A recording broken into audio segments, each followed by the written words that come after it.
Hi everybody. Happy Thursday and happy May. I can't believe it's May 2nd already. Geez, this year is flying by.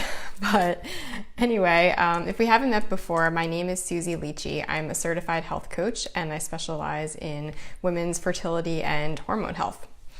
So today I want to talk about a topic that I know is not going to be relevant to everyone right now, but I do encourage you to listen anyway because it could be applicable to you or someone you know at some point. And plus you'll learn some interesting things. Hi April, how are you? You'll learn some interesting things about the female body and hormones, so definitely stay tuned. Okay, so the topic anyway is trying to conceive while breastfeeding. And I know for some of you this may be on your mind a lot, and for others of you it may be something you've never thought about before. Oh, you're good. Glad you're doing well. Thanks for joining. And I honestly never thought about it until I heard it come up for other women, and until I realized how common it was. Hey Leanna, how's it going? How's baby Aria doing? Okay, so also I'm still breastfeeding my 13-month-old, and although I'm not currently trying to conceive or planning on it in the very near future, it is something that I'm more aware of at this point in my life. So, first of all, why are more and more women trying to conceive while they're still breastfeeding? So I think that there are a few different reasons for this. First of all, in recent years, I feel like breastfeeding has made somewhat of a comeback because it's gained some more popularity.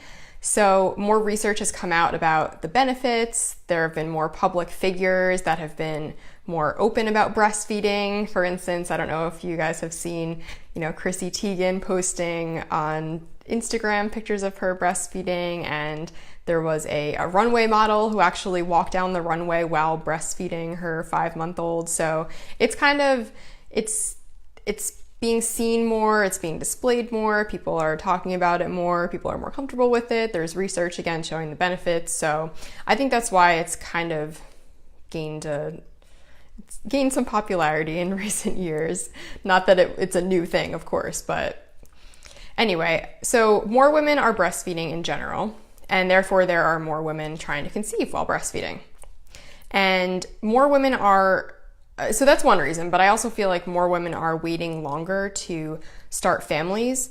So therefore they're more likely to try to have children closer in age and still be breastfeeding while they're trying to conceive their second or third or fourth and so on children.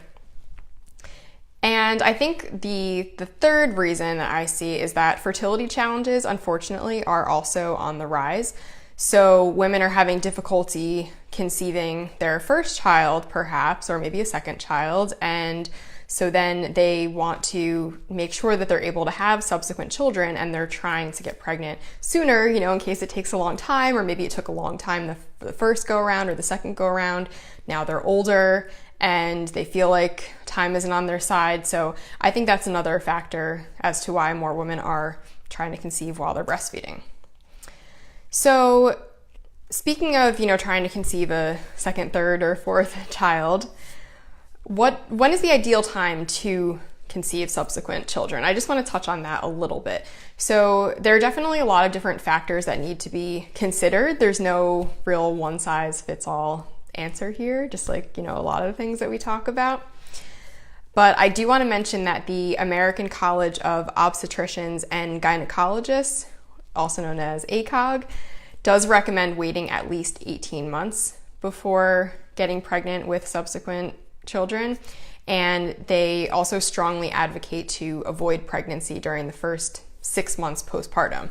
Now, obviously there are, accidents happen and things happen. So, no judgment if you conceive before then, but that's just their recommendation for, the health of mom and baby and all of that.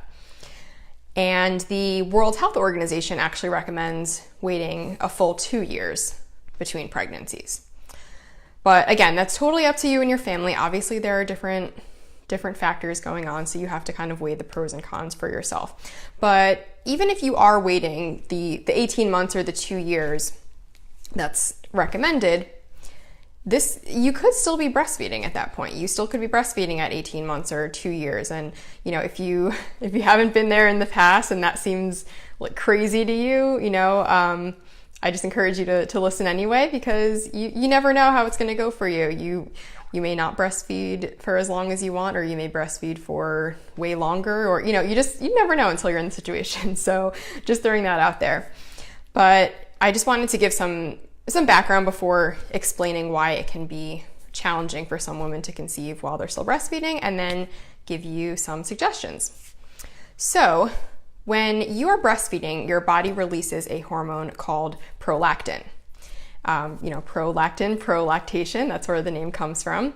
And the release of that prolactin hormone suppresses the release of other hormones, such as luteinizing hormone, or LH, follicle stimulating hormone, or FSH, estrogen, and progesterone. Those hormones are typically released in certain amounts and at certain times throughout a menstrual cycle. And I'm definitely simplifying a lot here, but if you are interested in kind of how all those hormones come into play during the menstrual cycle, definitely check out a video that I did called Phases of the Menstrual Cycle. So if you want to learn all about that, go check out that video, but I'm just simplifying here. But the reason for this is that the reason for that suppression of other hormones while your body is producing prolactin is because your body doesn't really want you to get pregnant when you're still devoting a lot of time and energy to the baby that you already have, which makes sense, right? So every time your baby nurses, you're sending a signal to your body that your baby needs you. So there's no time to be getting pregnant again. But every woman has different levels of sensitivity to hormone shifts, of course. Some women get their periods back while they're exclusively breastfeeding, they're cycling, no problem. Others might not get their periods back until they fully wean, until they are no longer breastfeeding their child at all, not even, once or twice a day or once a week or whatever, once they're fully done breastfeeding. Even if that's when their child is older, that could be when their child is 2 or 3 years old, There's a really, really wide variation in that. And if you've been following me, or if you know anything about hypothalamic amenorrhea, or HA as it's commonly abbreviated, you may be thinking that this sounds a little bit similar.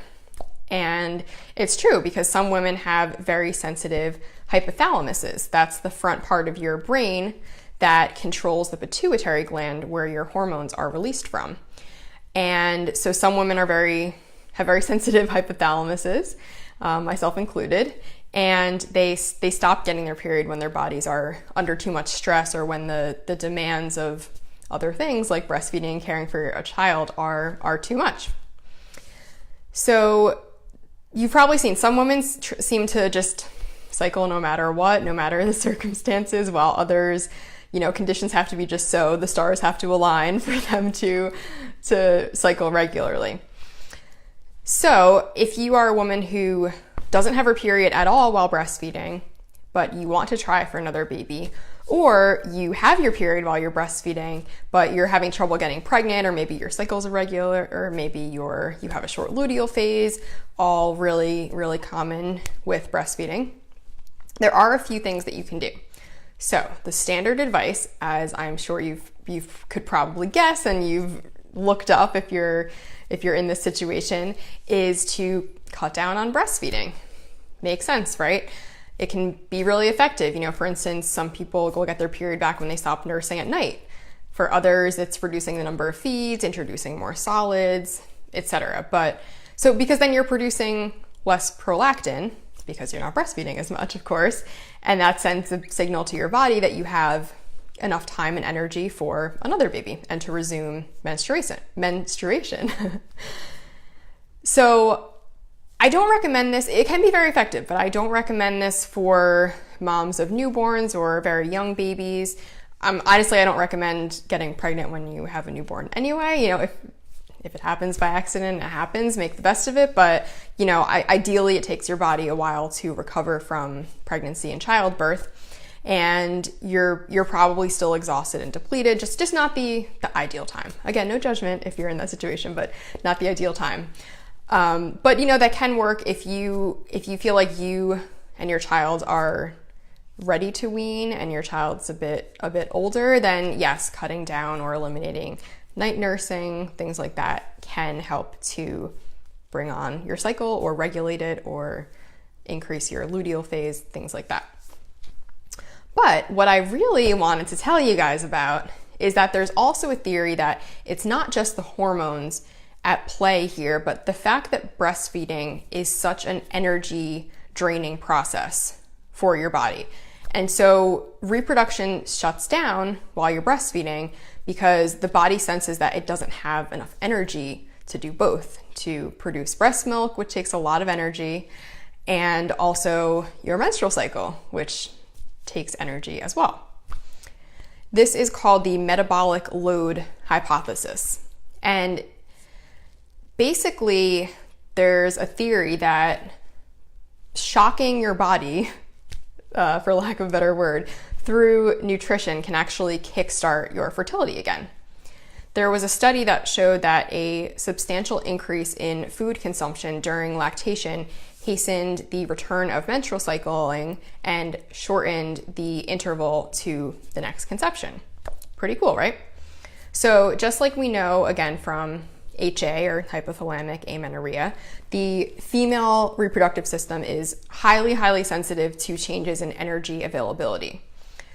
In fact, studies show that the resumption of menstrual cycling, whether that's post a condition such as HA or post breastfeeding, is closely tied to changing insulin levels. And insulin is a significant stimulator of ovarian estrogen production. So the release of insulin basically signals to your body that energy is available and that it can go ahead and start releasing and maturing eggs. So this is kind of a temporary jump-starting process that will take at least a few weeks for you to start seeing more fertile signs, such as an increase in cervical mucus. But more likely it'll take a couple months. Keep in mind that the life cycle of an egg is 90 days. So usually changes in your cycle takes about at least that amount of time to see shifts. But you might start seeing increased fertile signs from the increased estrogen pretty quickly. But it's not like you have to, gorge yourself long term or anything like that. Just enough to signal to your body that, hey, there's plenty of energy here to go around. We can still make breast milk for our baby or our toddler or kid and still resume menstruation, still carry a healthy pregnancy. So that's kind of the signal that you're trying to send to your body. So if I'm still breastfeeding in a few months from now and you see me suddenly eating even more than I already do, you'll know why. Maybe I'm trying to test this theory out. We'll see. But anyway, I just thought this was a really cool study and I wanted to share because I know some of you in my group are currently trying to conceive while you're breastfeeding. And plus I just feel like the science is really interesting. I'm probably just a nerd like that, but maybe you are interested in it too. So figured I would share. So that's about it on that topic. If you have any questions or need any help trying to conceive while you're breastfeeding, just, let me know. I do have some experience in this area, not personal experience, but I did help one of my clients get pregnant while she was breastfeeding. So yeah, if you are struggling with that, we can definitely chat about it or work together to help you out. And I also want to, again, remind you about my new coaching program called Pathway to Pregnancy. I also have a similar program called Pathway to Hormone Balance for women who are not trying to conceive now or in the near future, but still trying to regulate their cycles and, get rid of some of those nasty symptoms that can crop up from hormonal imbalance, which I've experienced as well. So, you're not alone. But both are one-on-one coaching programs, so you will get tons of support from me. And I'll walk you through step-by-step the tried and true process that has worked for me and many other women to regulate our cycles and get your hormones in balance so either you can conceive or, like I said, kind of eliminate those symptoms that are impacting your daily life that you would love to eliminate.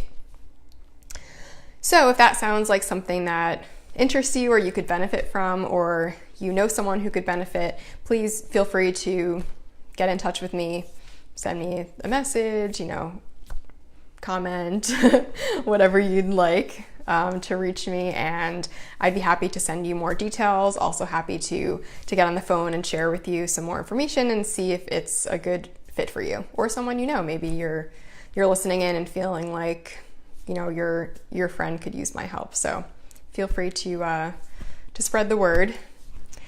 The deadline to sign up for the beta for either of those programs has passed, but the program is still available at the standard rate and the standard duration for the program, so you can sign up anytime.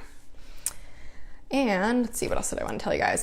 If you want my free guide, top 5 tips for boosting your fertility, you can get that on my website, healthequilibriumcoaching.com. Just put in your name and email address and you'll get access to that free guide.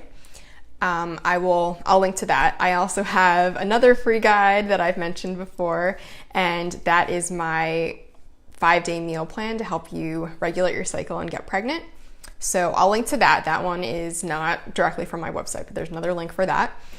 And I know I'm doing this live within my Facebook group, but I post the videos on my page and on my YouTube channel. So if you're watching other places and you want to join my private group, it's called Hormone Balancing Fertility and Beyond. And you can ask questions there, and I will answer them or do a live video on them. And it's a great place to just get support from other women. And let's see, so I mentioned my videos are on YouTube under Susie Leachy, and I also post them on my page, which is Health Equilibrium by Susie Leachy. So I think that's about it. If you're catching this on replay, please just comment replay so I know who's watching. And let me know if you have any other questions. And other than that, have a great rest of your week. Thanks for watching.